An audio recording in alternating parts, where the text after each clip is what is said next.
the goat whisperer at work. We'll talk more in a minute.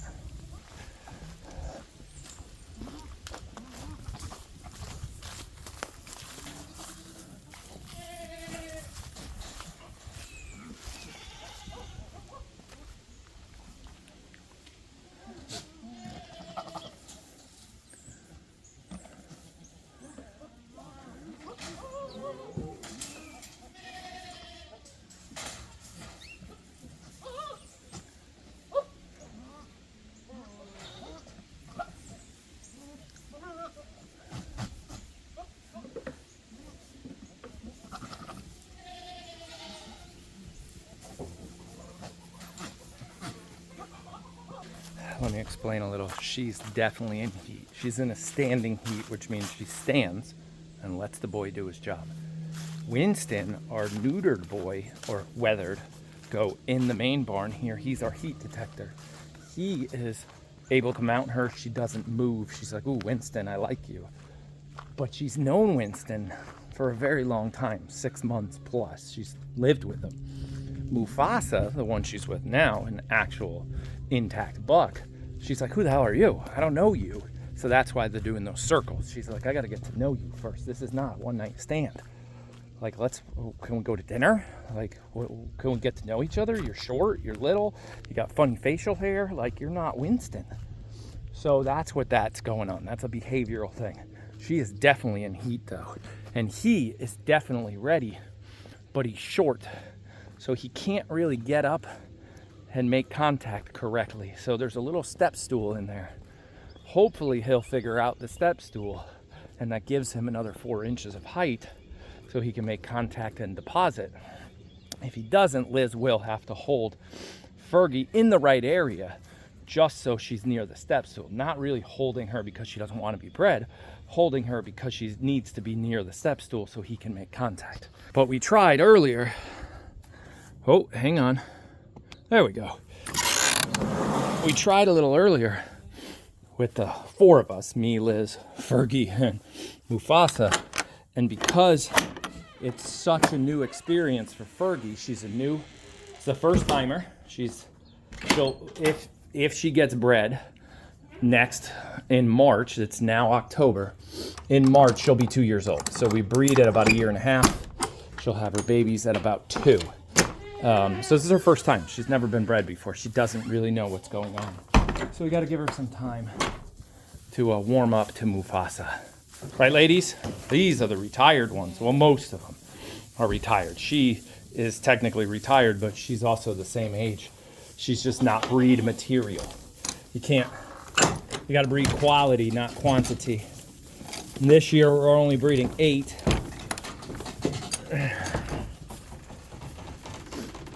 Right, Lucy? Only 8. And you're going to go with your friends, okay? Seriously, today I'm winning.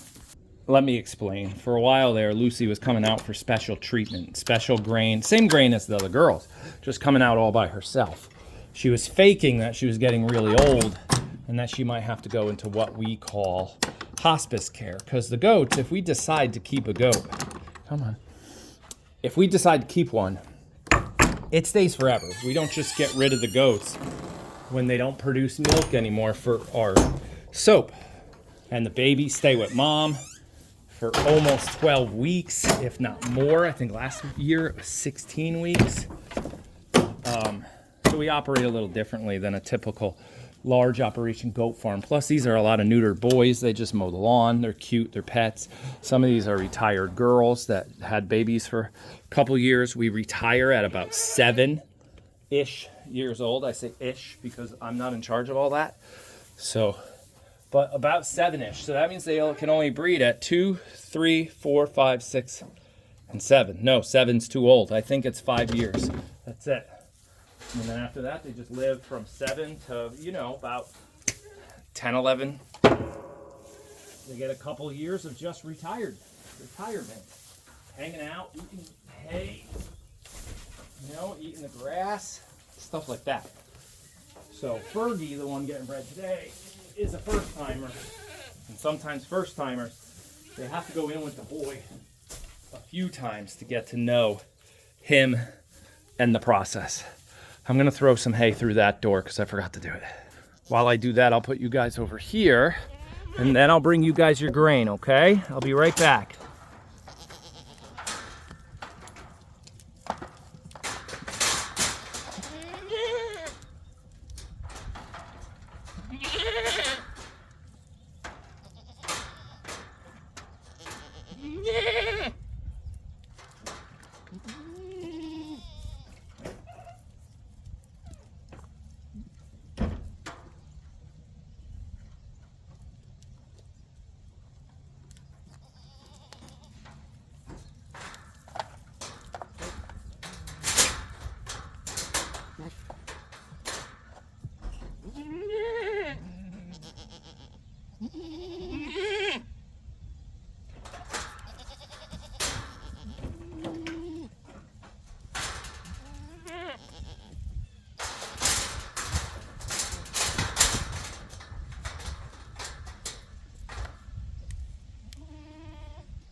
Lucy, right here. One on the ground.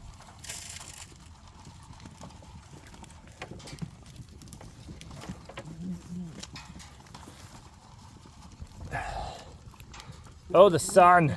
Oh, Mother Nature is in the way. So we'll go check and see if they got a successful breeding. But it might not happen until about dinner.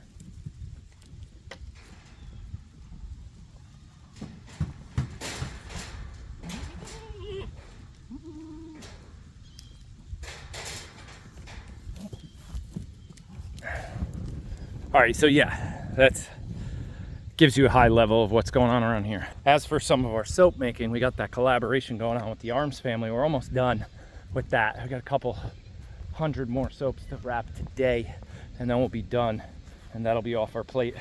I'll move on to the next thing. Liz has some fancy soap that has to go in boxes, and then we got to start working on the plan. What do we, or do we even run any holiday sales? We have this conundrum going on of inventory. We got a bunch of soap collectors and we can't keep up.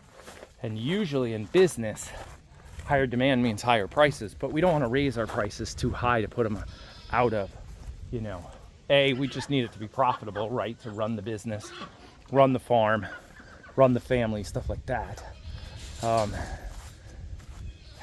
But we have such a trouble, such a challenge of keeping some of this stuff in stock.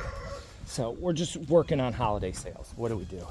What do we do for sales over the holidays? And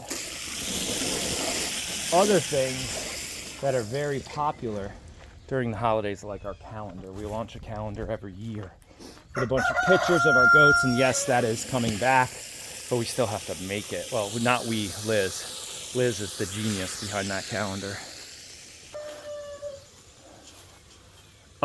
And she's calling me. So this video is over. Bye-bye.